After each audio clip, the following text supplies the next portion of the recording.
Good afternoon, everyone. Hey, thank you for so many people joining us today for this, what I think is going to be a really exciting, relaxed, enjoyable conversation about everybody's favorite topic, how they're sabotaging themselves. Now, of course, my guest Trish and I will be speaking from our perspective, knowing that we have no connection to self-sabotage personally, but we know lots of other people that do. So Trish, are you there? I am here. I'm just trying to start my video still. Okay. How are you today? I'm good. I'm agreeing with you that, self-sabotage, what's that? I'm going to be asking you a lot of questions for a friend. Yes, exactly. So I like that. I think Alicia's just helping me out get my video started here. So maybe while we're doing that, one of the things I want to do is introduce everybody to Tricia. So I'll do that while you guys get the video up and running. So Tricia's in Kelowna. Tricia's joined our team at Evolve. Her background is in business coaching. She's been a corporate consultant. She does a lot of speaking as a keynote speaker and spoken internationally a lot. She always likes to throw this in that she's a parent of 4 kids, like it's an afterthought. And having 2 kids, I'm not even sure how you manage that, plus all the other things. One of the things I appreciate about Tricia's background that I think is so critical when you're in the space of business coaching is she has run businesses. She's been in the family business. She runs an online store now in addition to her coaching. And it really, I think, gives perspective on what it's like to be running a business and to know those struggles and challenges and the mental game of entrepreneurship. And I think a lot of experience too, Tricia, in leadership training, team engagement, communications, and maybe some of the softer skills that people need to be really successful in business too. So those are all the things that I know about Tricia, and that I'm really thrilled that she's able to join us, because as some people on the call may know, at Evolve, one of my criteria or requirements for somebody to be part of our coaching team is they have that business experience, right? They've done it firsthand as an entrepreneur. It's something I found makes a difference when I can say, here's what we've done, here's what I've done in my business, or here, I know what that's like when you've had some of those tough experiences. So anyway, Tricia, welcome to our webinar. And of course, welcome to the Evolve team. Yeah, thank you. Oh, it's a great team to be a part of so far. You guys, I mean, there's so much knowledge and experience. And I think too, just being able to recognize that it doesn't have to be so hard. And I don't know about you, Marty, but sometimes I make it harder than it needs to be as an entrepreneur. So this is what I think this whole webinar is going to be all about today, is helping people to have little mindset tweaks and little introspections that can help make things easier so you can have more success. I was just going to call somebody out by name saying that they're making it more difficult in their business than it needs to be. But if I actually started typing all those names in the chat, I'd probably cover off most of the participants, including myself. So, yeah. Okay. I think as entrepreneurs, it's a tendency to do that for sure. Yeah. So we've had a chance to, I hope everybody, just to be able to see Tricia and I, and then the slides. We did have a slide up there that just indicated you can slide the bar over and be able to share the screen on a side-by-side basis. Mm-hmm. So, but why don't we dive into things in some of our content today? Oh, I love it. Should we start off with our own self-sabotaging stories? Because I've been dying to hear yours all week. Yeah, go ahead. Go ahead. As the host, why don't I throw that over to you, Tricia?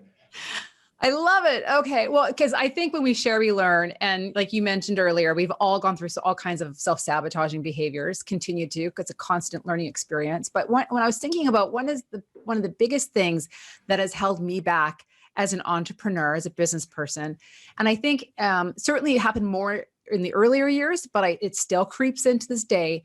And that's the idea of giving myself permission. So I would, for many, many years, I would always feel like I need to find the evidence to give me the permission for what often was something I knew to be true for my business. So, and I think we sometimes give our power away when we forget that we do have an internal sense of intuition. And so, being too reliant on other people's perspectives or ideas, so I remember there was a certain day many years ago when I was working alongside a very seasoned entrepreneur. He was past his retirement age. And one day he said to me, an entrepreneur is an agent of change. so what an entrepreneur is. And he said, just so Right. simply. And I was like, oh, an agent of change. What really stood out was the word agent and agency. So I kind of had to like, okay, I have to have agency over my own choices. And I know we'll dive into that a little bit later on as well. But for me, it really stood out to start making choices based on my own intuition, that gut feeling that sometimes we just ignore. Well, now that you've given that example, I don't want to give my example because that was so good. Please. So I was like, that's Let's hear it darn, anyways. we should have rehearsed this part or before, because then I'd be like, you can't say that and I'm going to look like a turkey. So I absolutely agree with you. I think that, so I can count as an entrepreneur, all sorts. So I'll give two examples. One is sort of from my business experience. I would absolutely echo that. There was times where I was waiting for other people to give me permission to do things, or the perception that, well, once I get to this level, then I can do some of that. And there was a lot of that, that when this happens, a little bit like when I'm rich, I'll start to manage money, right? And I realized, oh, to get rich, I actually have to start managing money, like little things like that. And that was a sabotage for probably a decade, where I thought the way to get rich is to act rich, right? I invested in all sorts of bad investments, lost money, and then was like, I don't think this system is working. And in fact, I'm sabotaging my own smarts around investment and finance. And what my gut told me to be, this is a bad idea. Silica sand in Saskatchewan, probably not a good investment. The other one I like is the simplicity of the alarm clock. And what I mean by alarm clock is, I used to be one of those people that, I had a period where I hit the snooze button. And then I was like, sort of, you'll hear me refer to this day, sort of my alter ego of stupid Marty would be like, oh, there's just no way, I just can't get past the snooze button. And then I started to have to practically think about, okay, what am I doing here? And sort of working through, if I couldn't reach the snooze button, and then recognizing like, it's actually within my power to control some of the self-sabotage. So moving the alarm clock so it was out of arm's reach, buying a new alarm clock that was much louder, setting up multiple alarm clocks, eventually getting to a place where I had to get out of bed to hit the alarm clock, and realizing like, oh, but once I'd gone through that whole exercise, I realized like, oh, it's within my choice. But there's a real practical example of just the simplicity of the snooze volleyball and transitioning to, I can actually control when I get out of bed and how I feel getting out of bed. So again, I don't know that either one of those is as good as yours, but we'll keep going. So why don't, We can all relate. Trish, why don't we'll pepper in other examples we've got with clients and ourselves. But let's sort of address what is self-sabotage. And I'll walk through some of these individually. But in most cases, I think people think self-sabotage oftentimes is an external problem, right? It's a problem I've got in my life, or a business problem. But I always like to say self-sabotage is really just a mental challenge. And I like the word challenge in that it's not a problem. It's a challenge we all have, right? And so that's the way I like to define self-sabotage. I think that for most of us, certainly as business owners, but as individuals, we're often unconscious of where that's happening, right? Somebody holds up the mirror and then it's so obvious and apparent. But up until that point, we oftentimes really don't see it. I often say it's sort of like the horse with the blinders on its side, so it's got focus.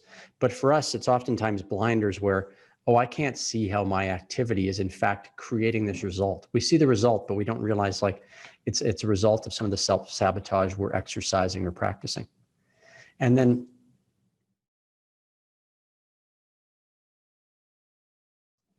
okay, I've got a bit of a technical issue here. I can't advance the slides, I don't think.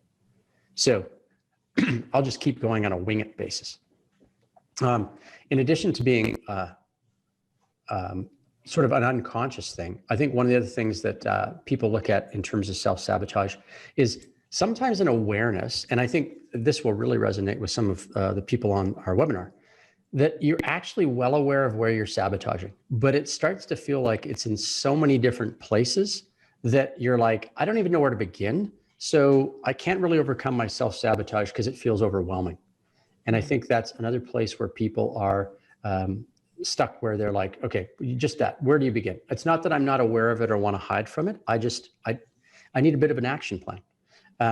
I also think that judgment comes with it, and one of the things I wanted to get your perspective on, Tricia, is how do you get over the right versus wrong, the good versus bad with self-sabotage, where it's like, okay, you maybe have an activity like, I'm eating potato chips at night and you're aware that it's not good, but sort of how do you get away from what I think is the bigger impact of sort of the mental beating yourself up at night about, oh, look what I'm doing and I'm terrible. And I think that sometimes is the bigger fault of self-sabotage, is just what creates the inner dialogue.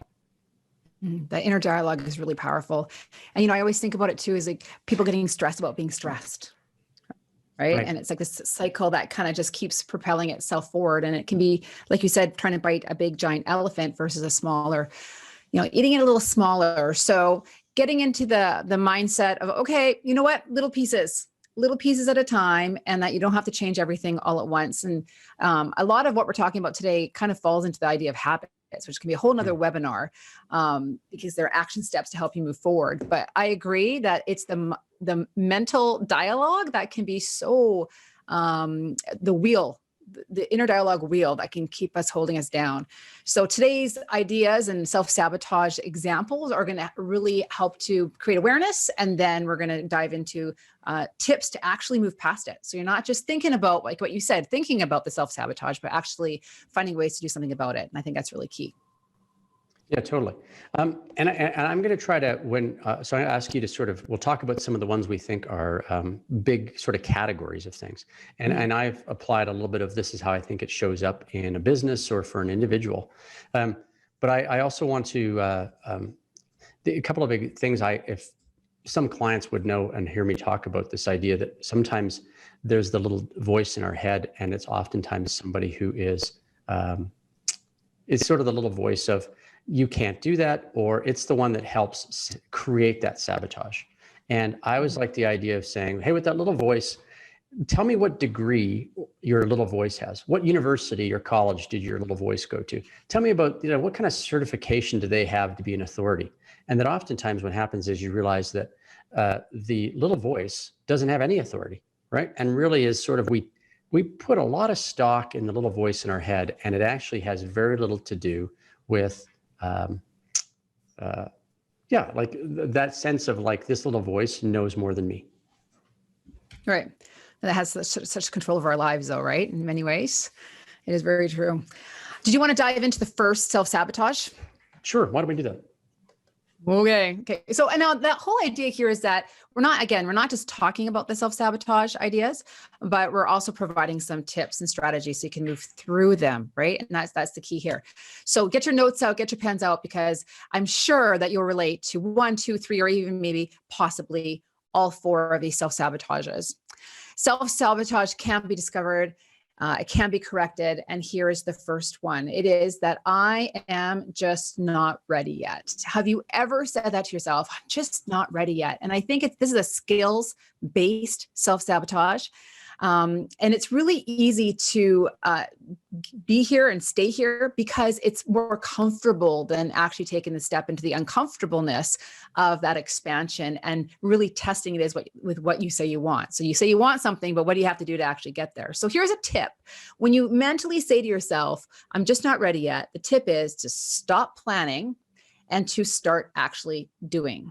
So it's almost as simple as that. It sounds simple, but it can be quite complicated. So stop planning and start doing. What do you need to do right away? A small action step that's going to move you forward. And start with the smaller ones, because as entrepreneurs, we're visionaries, right? We have the biggest, grandest ideas. The big ideas are the easy ideas. The little ideas, the small action steps, the tedious stuff is a little more hard, I find, at least a little more difficult to get some momentum behind.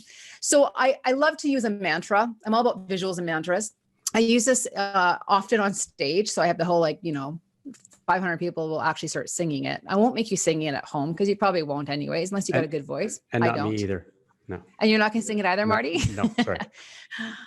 So, well, okay, then I'm not going to get all weird and force it on you. But the mantra is this: launch, tweak, repeat. And I literally can get stuck in my head. Launch, tweak, repeat. Launch, tweak, repeat, right? And so you're going to launch your idea. You're going to launch your product. You're going to launch your program, whatever it is that you're creating.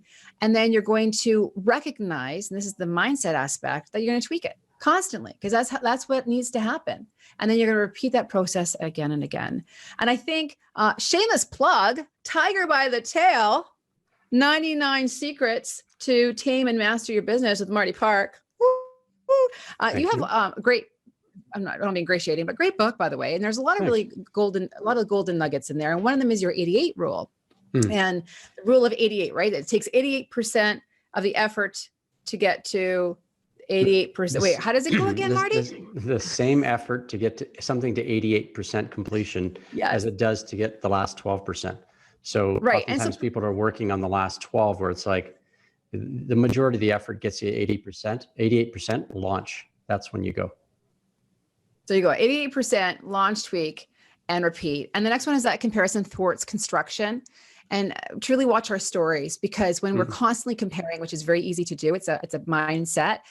We stop constructing, we stop creating. I have an example of this. When I first opened our retail store, one of our other in Kelowna here, I would start to drive by our competition all the time to see how busy they were. Right? I would drive by and be like, how many cars in the parking lot? And I began to realize I was putting a lot of thought and effort into what the story I was creating about what was happening with my competition. So this can be your competition and partners in the industry or all kinds of things, but putting a lot of thought into the comparison does thwart the construction as well. So to watch your stories. And I think the next one would be then to really focus on the small steps possible and take one little step, launch, tweak, repeat the next little step, as opposed to always having to do the big grand vision all the time, which is not possible. Trisha, can I ask you a question? When you say the smallest step, like I think people, I think that's one of the places where you say to somebody, well, what's the first step in this? And they're like, I don't know. Like, and I was, is there some sense of like, I always use the example of you want to book a vacation and people say, well, what's involved? I said, what's the first thing you do? And they say, well, book a flight. And I was like, before that, the simplest step is like, pick a destination, right? Or go on the internet and like, or if it's the case of the smallest step in running, people is like, well, go running. The smallest step is like putting on your gym shorts, or like people, I want them to appreciate like the small step is anything that moves you forward. It doesn't necessarily, again, we judge that, well, that's not enough for today. But I think it's the consistency of those small steps, as you said, a little bit of launch every day that really, really creates a new habit that overcomes some of that self-sabotage. I agree. And getting out of our own way is to stop feeling like we have to do so much all the time. It's a big one. I wanted to go through how, by the way, I will tell you that I had the very same, so people may know I was in the restaurant business for a long time. One of the things that comparison showed up for me for probably it was 6 months where I walked by 2 different restaurants and I thought, I just don't know how they're doing it. I was running the numbers in my head, knowing the sort of the metrics of the business, thinking these guys should be going broke. I just don't know how they pay rent. And I really started to question everything I knew about the restaurant business after like 17 years. And then one day I walked by and there was brown paper on the wall and they had closed, and I wasn't happy about that, but it made me think, oh, maybe I actually do know something about this. So I think sometimes self-sabotage again shows up as where not only I'm not ready, but sometimes I don't trust what I already know. One of the places I listed a couple of these where I'm not ready yet shows up as I see it with business owners where they say, well, I'm not ready to hire that person. Why not? And it's a lot of times a feel of I'm not ready. It's not that the business, there's not the work there or the money. It's just they're not ready to hire somebody. Or the ability to say, well, expanding the business to either another line or a geographical area that oftentimes, well, I just don't think we're ready to open that office. And oftentimes, I think, again, the answer becomes, well, this feeling or this sabotage of I'm just not ready yet. Not the business isn't ready, but I'm not ready. I see it with people where they're limiting number of clients. Well, we can't take on any more clients. Why is that? Well, and what they really are saying is in their answer, oftentimes it comes out as all these reasons, but the underlying is I'm just not ready to get to that level of success or busyness. Again, I like to think of it as sometimes playing small, where it's like, well, really after this year, our business really shouldn't be any bigger, right? Why shouldn't it be any bigger? Well, I just, I think we've done enough for this year. And again, some of those, the way it sounds is a symptom of sort of, I'm just not ready. Or I would say like, what's changed? If you've got the same relationships, routines, you're getting the same results, and it's a little bit like Groundhog Day, it's also can be an indicator of this, I'm just not ready yet. I'm not prepared to make any change. So those are a couple of ways that I've seen it with clients show up. And again, and a friend of mine. Is there anything else, Tricia, that comes to mind there for you that I didn't mention? I think those are all really good examples. The only other thing I wanted to add in here is we don't have to cross a bridge until you get to it. So kind of don't put so much effort and thought into like, well, and it kind of goes along the idea of, maybe not ready to expand, or, well, if I expand and I get 100, I'm selling 100 more, pieces a week, then how am I going to, well, you can worry about that when you get there, is often the advice that I give, and I need to give myself sometimes too. Oh, I think I write about this in my book, but there was a guy I met who was building backlit signs for houses, like numbers. And I met him in his garage. He was inventorying product. I can't hire people. I've got to do this. And he was laying the groundwork for everything. Because if Canadian Tire, or Home Depot, or Lowe's, or any of those, if they take on my product, I've got to have all this lined up. And he spent years getting everything ready and went broke doing it because he just wasn't ready yet to actually have his product in these stores and launching. And it was a shame to see him not just push forward, as you said, just launch and take that step.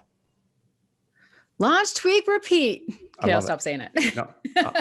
So self-sabotage number 2 is, let's see if you relate to this one, and I would love to hear about it in the chat box as well.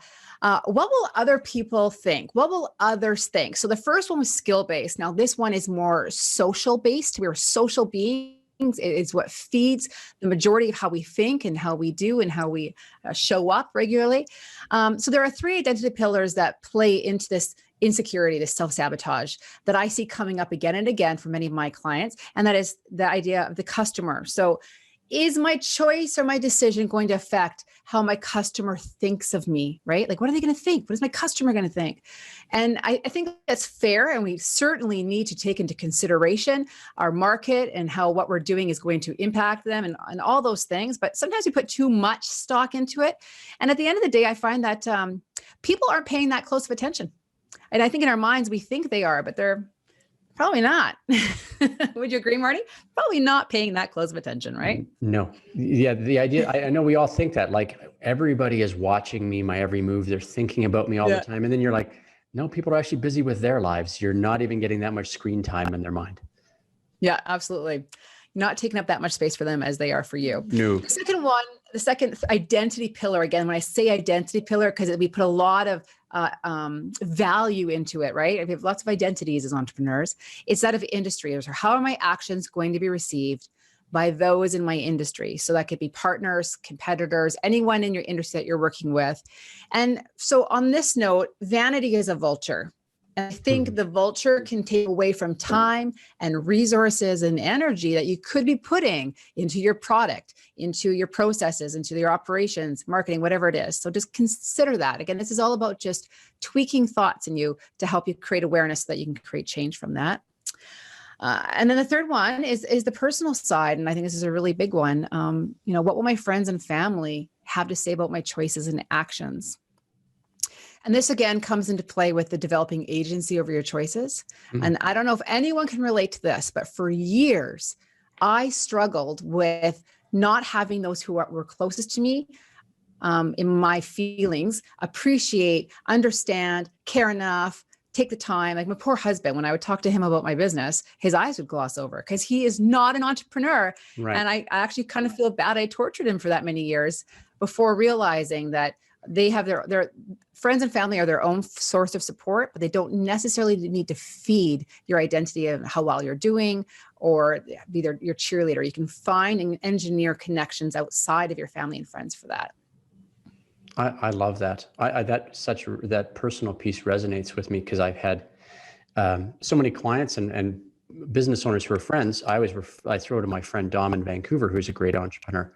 But Dom, we're in different cities and see each other twice a year, but we talk to each other almost daily. And it's just the entrepreneur support. I can talk about anything going on in a business setting. And he's like, been there, got it, experienced it. He messaged me this morning, landed a new client, but just because he knows how I'll get the thrill of that. And I can respond to say, hey, great job. And it means something when it's another entrepreneur. What will others think? Just as we jump into these bullets, I have to tell the story. I dealt with a client who was in real estate. he started to have some exceptional success where he went from sort of tripling his revenue or his output. And the friends he had, they'd all sort of grown up together, been longtime friends, and their opinion started to change. He said, I'm the same guy. And they started to be like, hey, money bags, well, you can pay for this. Oh, you got a new car. And they really started to, not intentionally, but rub it in with him. And instead of sort of recognizing it as their problem as he got more successful as a business owner, he instead almost unconsciously started to roll back the business again, to get back to a place where all of his friends and he was sort of like one of them again. But I think that sometimes you got to appreciate that your life path sort of starts to exceed maybe some of the people around you. And that's okay. I have friends that are still bartenders and we are still buddies, but my day-to-day work life and what I'm trying to achieve no longer fits with what they're trying to achieve, which is totally fine. Mm-hmm. I think that's really powerful.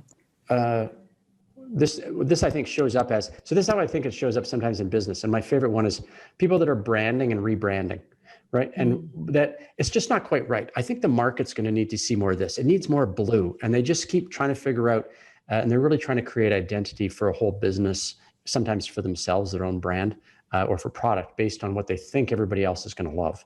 And I think that's where your point about listening to the inside voice and trusting your gut really has a lot of impact. I see it show up for people in business where they avoid innovating or doing anything too wild and crazy. Like we want to be pretty vanilla, just like everybody else. We don't want our business to stand out too much, right? We don't want to be known as the crazy guys doing stuff. And so they copy the competition because this seems to be the way everybody else in the industry does it. So I guess this is the way we should do it. And they play it sort of safe that way. And I think the same thing, I can think of one business where they've sort of got a bit of a model of hiring everybody. It reminds me of like the G-men for the FBI. It's all like young white guys wearing a suit and a crew cut, right? And you're like, but there's this safety of, well, what will others think if we've got too many real individuals in our group, or somebody with long hair, or somebody with a piercing or tattoos, or so they play it safe. Or even, as you said, the big thing for me is going against what you think and putting so much stock in all these external opinions as though they're the right ones to guide you and your business and your life. Yeah, I love all these showing up as, because it gives powerful examples that we can all relate to. Absolutely. I love the idea of development land and how comfortable and exciting development land is, right? It's like, I'm creating something, and to me as an entrepreneur, it's the best part because it's just so engaging and I don't know, it's exhilarating in many ways to have an idea and start creating it. But getting stuck there is a self-sabotage in many ways. So these are good examples. Yeah. I like that the business you're creating should be a reflection of you, but that so often people have done things just by, well, why did you guys start doing it? Well, I just thought I'd like it. And sure enough, then you find your tribe, and there's a whole bunch of people out there that would love to be doing business that's less vanilla and less boring. So, following your heart and your gut with that, I think is so critical to entrepreneur success and life success. Mm-hmm. Personal and professional, very much the same. Yeah. Self-sabotage, number 3. Okay, this one here. I mean, come on. Everyone can relate to this one if you have a business. You can't focus because you're too busy putting out all the fires all the time. So if you can relate to this, here is a tip. React less, adapt more. And this has more to do with how you think about being an entrepreneur and how you are living as an entrepreneur than it does necessarily to certain action steps, right? So this is in the mind. So react less, adapt more. Adapting is adjusting behaviors, perspective, and skills in a quick and effective manner. And it is one of the most important skills, I think, to have as an entrepreneur. So you want to find the friction points. So if you're finding you're always putting out the fires, okay, why? Where's the friction? Is it in people? Someone on your team? Customers, clients? Is it in processes, that how you're actually delivering your products and services? Maybe on the back end side of things as well, operational wise. What are the pain points? I like to think of the fish principle. So think of a stinky fish, and that is how you can look at where you need to adapt. So that is anything that's frustrating, that is an inconvenience, that offers you stress, and that is also a hassle. That's the fish principle. So if you feel like you're getting some stinky fish, you might need to adapt more, or you're going to be reacting all the time.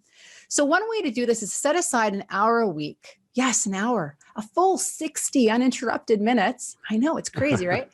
And ask yourself this question: how can I do this better? How can I or we do this better? I would suggest doing it by yourself and then also with your team, to find out like where are these sticky points? Where are these friction points? What's the fish? And what do we need to adjust or change to make it not perfect, but to move us forward, right? So we're more driven than drained. So we're creating more momentum than resistance. And then also in that, so you can enjoy the experience and of course, create more success as well. Stop valuing the busyness.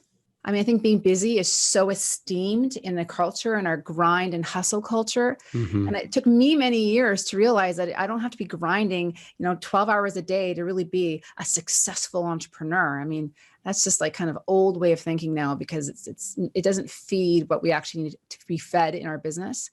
So ask yourself, what value are you putting on the things that take up your time? And so I know you probably have some points to add in here. I'm going to tell a really quick story. Yeah. Is that I had a client, retail clothing store, successful retail clothing store, but man, she super vibrant, outgoing human, amazing human, stressed all the time, fire after fire after fire. If it wasn't with a client or a customer, I guess a customer, or it wasn't with one of her team members, I mean, oh my gosh, a pipe burst, like just constant fires, and just she was so drained. And so without changing anything, we worked on the perspective that smooth is not sustainable. It's actually not, if everything's smooth, it's not growing, because in order for change to happen, there has to be some uncomfortableness. There has to be some launch tweaking and repeating. So when she kind of wrapped her mind around the concept that smooth is not something to be esteemed or, a goal to be working towards, then everything was a little bit more manageable, and it took some time, but the experience was much different. So I love that story. I think everybody is in a business. I was just sharing today, like even within our own business, it evolved that as things grow, you run up with stress points and things that are, systems that work that are now being stretched and have to adapt. Let me ask you a question, Tricia, because this is what I hear as it relates when people say, they always use, I don't want to say it's an excuse, but in their mind, they say, well, by reacting to customers, to my team, that it's in service. It's in service to people. So how can you not, if a customer texts you, you have to respond right away. You got to pick up the phone. You got to respond to their emails. If the team needs something, I'm being responsive.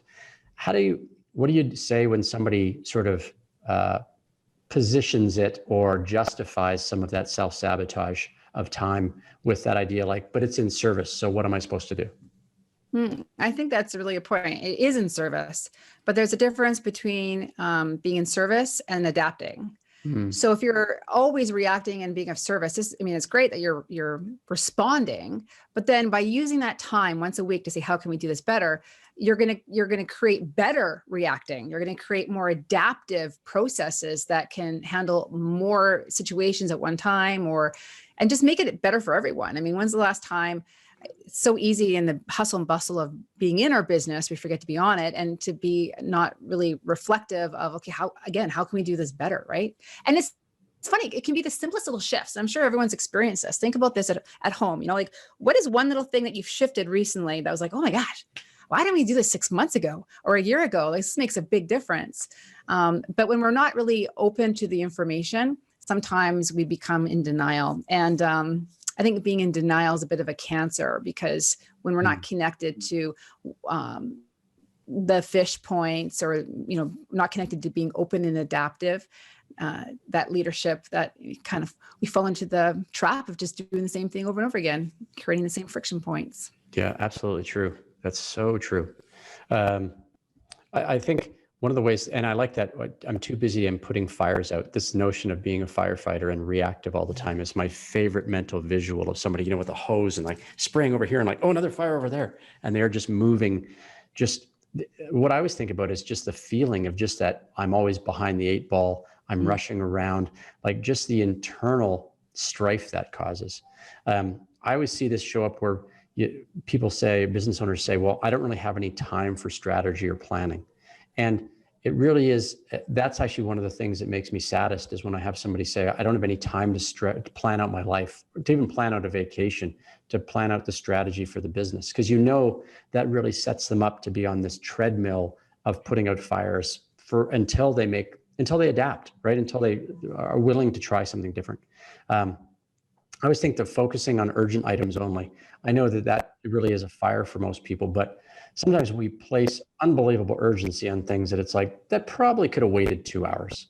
I see it actually show up where I'm too busy. And because of that, I haven't really had a chance to have a team meeting. I haven't had a chance to talk to customers in forever. So there's a real lack of communication or a lack of leadership. Often I've said with clients, like, when was the last time you pulled everybody together during COVID and let them know that, hey, we're okay and it's good, and given them a bit of a, as I call, state of the union, that so that everybody knows that the ship we're on is, is floating along, that we're paddling in a direction, that when they're like, no, I haven't had time. I mean, I just can't focus on that right now, is really that lack of leadership is something that's critical compared to the busyness factor.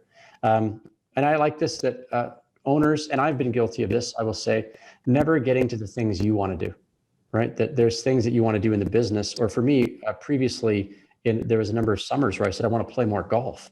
And I never got to, in my schedule, always putting the work first, team first, customers first. And then eventually said, okay, I'm going to actually I overcame it by figuring out some of this is a scheduling issue. And so I started dropping golf days into my schedule. And then that summer picked up 14 rounds of golf, where the previous year I'd had one. And I was like, oh, look at how I was able to manage through some of that, when all of a sudden I just took, as you said, just a little time out to plan out what I really wanted.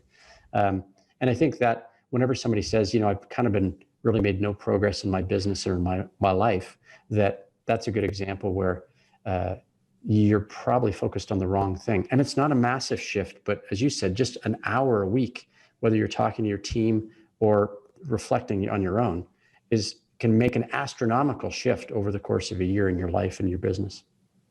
Mm-hmm. The experience matters, right? And this is what I think as entrepreneurs we forget.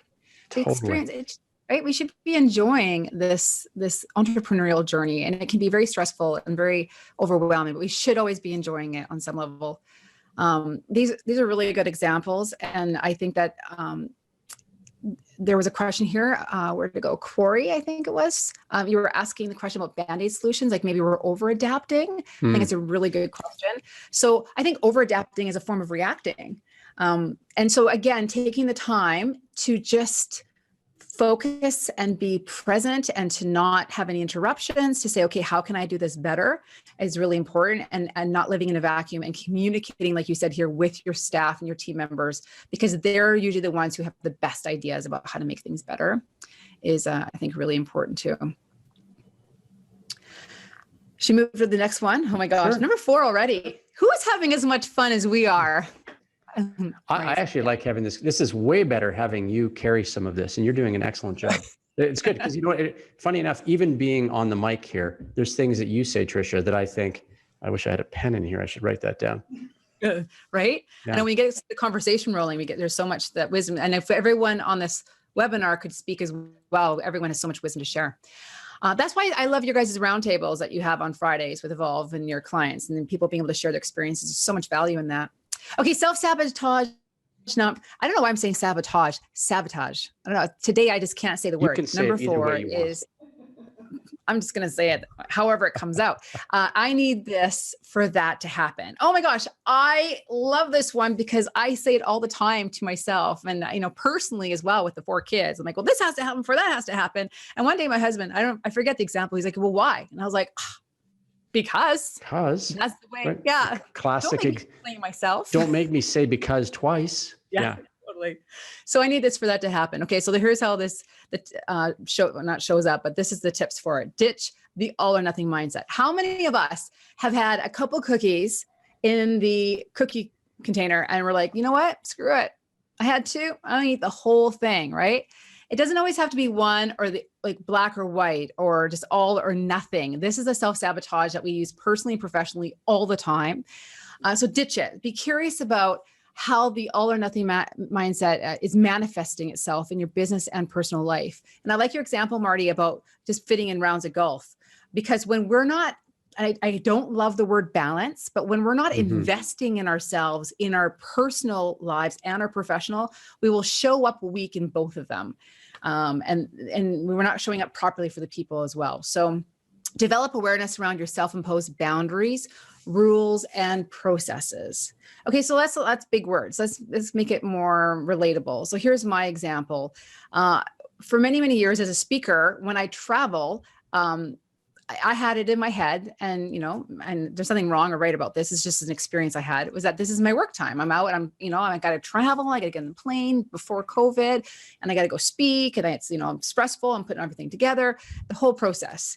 One day I was at a conference. It was actually a dental conference I was speaking at. And another speaker got up and made a comment that when she travels, it is her personal time. It is me time. And I was like, at first, because that wasn't one of my ideas in my head, I was like, what? No, you're working. But the more I kind of sat with it, I realized, you know what? When I go out and I speak, I actually have a lot of fun. It's great. So when I immediately changed the concept that maybe when I travel, it's actually me time, I became less stressed that and then I have to get home, and then I got to work some more, and I got the family to take care of. And it was, again, a subtle shift in my mindset. But wow, what a difference it made for me. Any examples like that for yourself? Actually, the thing that, just as you mentioned, the travel piece, the one that came to mind was the same thing. I had to travel out to Toronto. The last trip I was on, out to Toronto last September.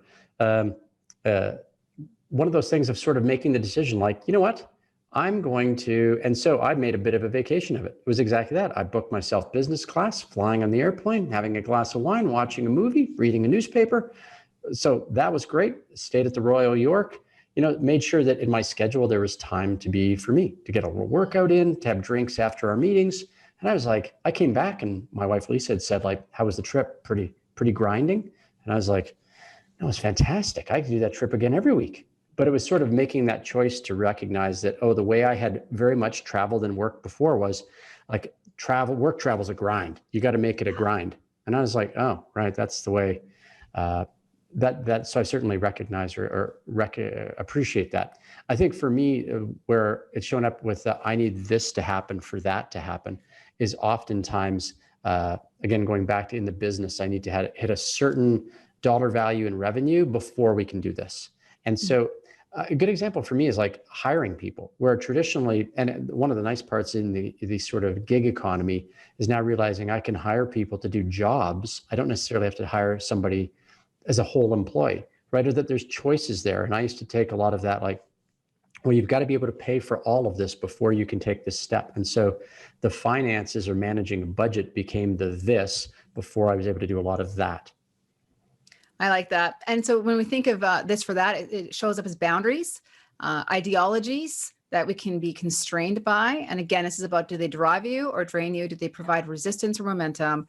I know in our retail business many years ago, suppliers, it was like a thing where you had exclusive rights to suppliers and you would plan your whole business strategy around it. And when I get this supplier, I can do that. And now reflecting back, that wasn't the case. That was just an ideology that the industry perpetuated that really wasn't serving us or our business.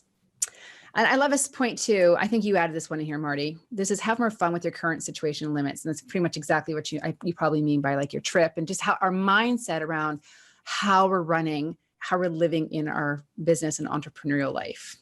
Well, don't you find that, and this is true, I think, when you're running a business, you have some success with it, but you're already thinking about next month and the challenges coming up, and you live for like, yeah, we had our best month of sales, but next month. And I found that oftentimes the rewarding piece for myself was like always being put off, or the ability to have fun. And so I have the experience in the past where I started to be like, let's go for ice cream today. Well, what does that got to do with the business? Well, nothing, but it would be really fun. And there's no reason for it to be paused or to be like, we're going to wait for another goal to be achieved in the business. Like, today's the day. We got to start to just do more of this, regardless what that is. But I've been definitely guilty of not building enough fun into the everyday at work. Yeah, I like the idea of a celebration hour or celebration day or celebration afternoon. And so, you do it for yourself. You can also do it with your team, for your team. And it's like literally putting into the calendar, like, Friday, third Friday of this month from 2 to 4, it's celebration time. And all that means is you just take time to relax, to celebrate what you have achieved up to this point. And I'm not even talking about what's coming up. Just like, let's take stock of how well we've done up to this point, right? Things that have been going right. Totally. Traditionally, I've called that beer o'clock. Hear laughter in the background. Wine o'clock. Me. Wine o'clock, beer o'clock. Yes, that's right. As I always say, you don't have to be drinking beer, but I will be. Yeah. So I think some of the other ways that, and we'll just touch on these quickly, that I think some of the ways that this does show up your action plan in the business or in your personal life is contingent on too many things, right? That it's like, as soon as you start to be like, well, if this happens or this, and you start to see, multiple ways that are going to be conditions that have to be met for something to take place, it's probably a chance to look and say, wait, am I doing too much of this for that? I think it's the perfect timing. Well, we're just going to wait because next month, next quarter, then it's going to be good. And that's okay. Sometimes that's a good calculating decision. But if you notice that you've put something, so a software launch has been a good one for me, where it's been like, well, we were going to do it in February, and then we're going to do it in March, and now we're in April, and we're thinking May. Probably a good indication you're waiting for the perfect time. And inevitably you launch a piece of software and you have to start working on version 2 right away anyway, or the next release. And if there's no change, you're only talking about change into the future is another place it shows up. Again, that idea that I think this one really ties a lot to just always pushing things off to another day. Like, we're going to get to that. We're going to do that. We're going to have more fun. I'm going to take more time off, and everything's future centric. Or one of the things I see here is that the results are actually getting worse. People think because they're in this frozen mode of, I need all this to happen before I can do that their business and sometimes their life is really static. But of course, nothing's just static. It's either growing or dying. And so often staticness is just a slow decline. And so I like that if the business results aren't better, or your personal results in an area of your life aren't better, it's probably an indication that you've got too much of this, I'm waiting for something into the future and then I'll act type of mentality. And if I can add one more thing before we get into our final beliefs, there is, and I mean, this is a little bit heavy, but I think it's a really important question to ask ourselves as humans, as entrepreneurs, is what truth am I resisting? So when we live in the zone of, I need this, I love that. I need this for that to happen, is like, I'm resisting a truth.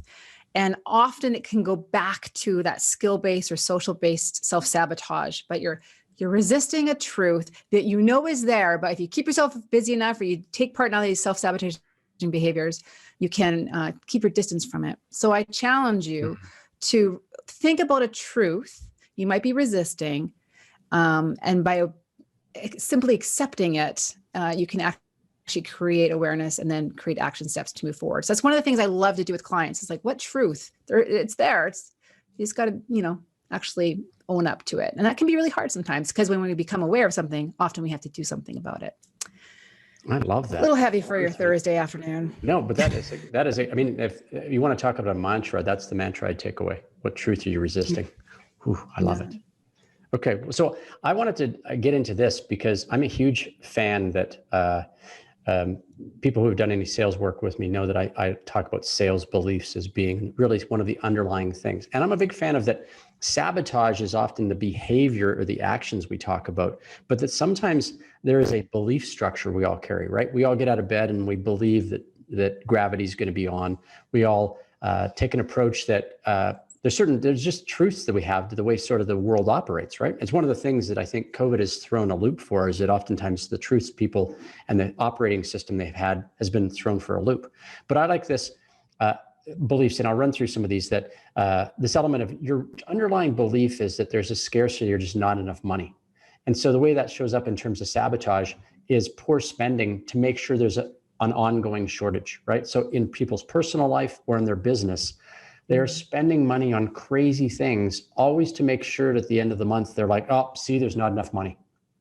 And they don't recognize that it's like, oh, I thought there's not enough money, and my self-sabotage is actually a way for me to keep perpetuating this bad belief. And so another good one is the idea that, well, there's not enough clients, there's not enough work in the marketplace. And what they often do, and I know there's a couple people who are listening to this who are nodding their head already, they stop selling. It's the 10th of the month and they've stopped selling to ensure, and you actually know who I'm talking about because I know you, miss, are listening to this. You stop selling 10th of the month. It's like, oh.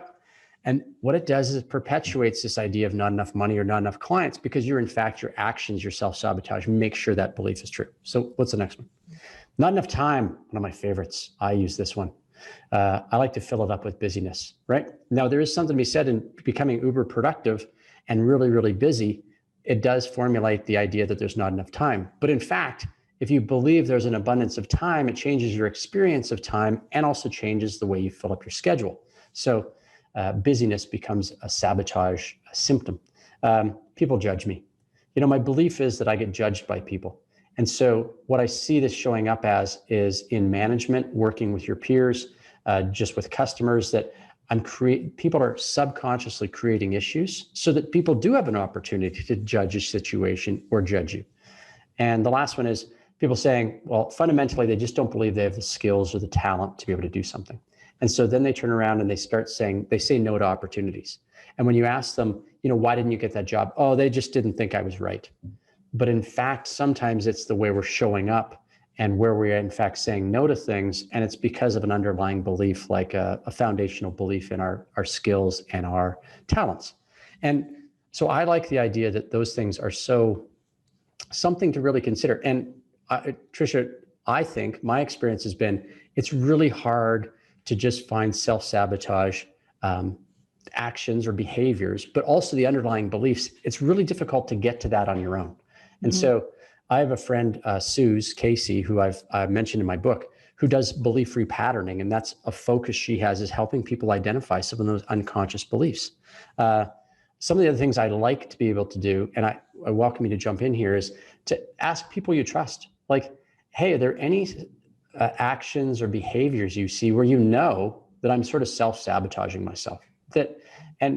Sometimes, as you said, maybe friends and family aren't the best ones to ask, but there are people that you can trust who will give you an honest perspective. If I ask my mom, she's going to say, you're great.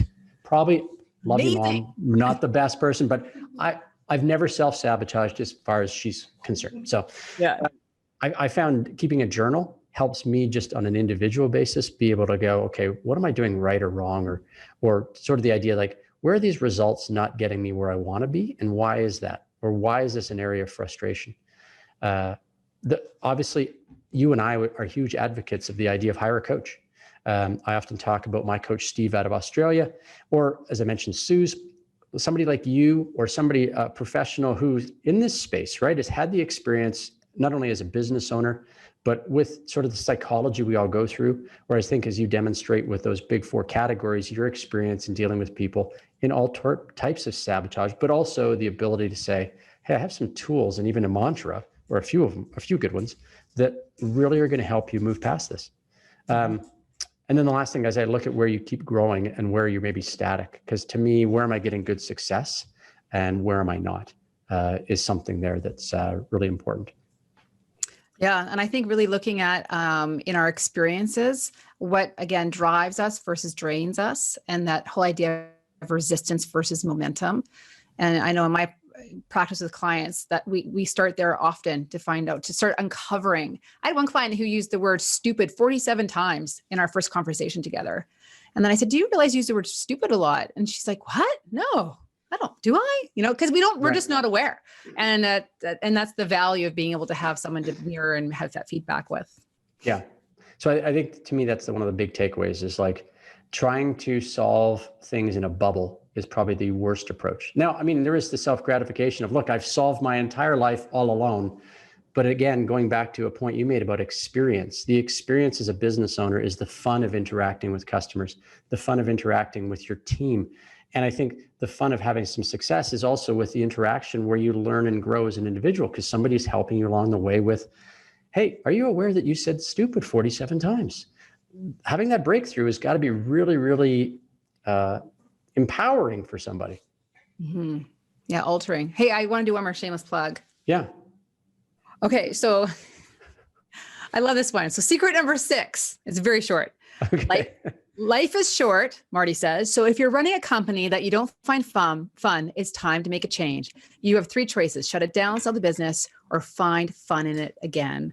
So when we're talking about self-sabotage and the experience as an entrepreneur, this is the zone that I love to dive into. And so I really appreciate the idea that it can be less hard. It can be more enjoyable. Yeah, absolutely. Now, I think one of the things we were going to do is a little bit of Q&A, and I don't know that we have any time for that, just with the way our conversation's gone. But I do want to throw it out to people, because I think this is a great opportunity that, Tricia, a lot of our audience probably haven't met you before. But I think that if you're having some thoughts around where self-sabotage is taking place in your life or your business, we wanted to offer sort of this opportunity to be able to talk with you. Because I think very, very clearly from some of the content you present today, you've got so much experience in having the conversation with people. The takeaway was that if people want to, they can go to our website and go to your page and be able to have a conversation with you and sign up and have a 30-minute sort of, call it strategy conversation around self-sabotage. I think it's a great thing to be able to do because we've got a lot of people here. And if any single person can be able to say, oh, I don't do any of those 4 things now that we've mapped it out, we know that's not necessarily true. Yeah. And if you can say that, I want to talk to you because you figure something out that we need to know. Yeah. and I was said too, having spent time with you, right? Just the ability to spend, to get your insights on somebody's business, your life. I mean, that 30 minutes is so critical, right? So thank you, by the way, for offering that because it's nice. It's a really great offer for anybody. I will take advantage of it myself. So let's wrap this up. And so I'll leave people to be able to say, hey, thank you very much for joining us. I've nothing else to Trisha's point, and I'll use this coming back to your mantra, launch. I really want you to be able to say, there's small steps you can take. And so any of the things we've presented, I think are a great place to be able to kick that off. Trisha, is there a parting thought that you want to leave with people? No, this is the work that I love to do, and I would love to help you create a mindset tweak and an action step. That's what I promise you'll leave with. So hopefully I'll get to connect with some of you. That'd be great. Fantastic. Thank you again so much for kicking this off with me. And for everybody that's participated, thank you so much. We appreciate it. And I hope everybody has a great afternoon.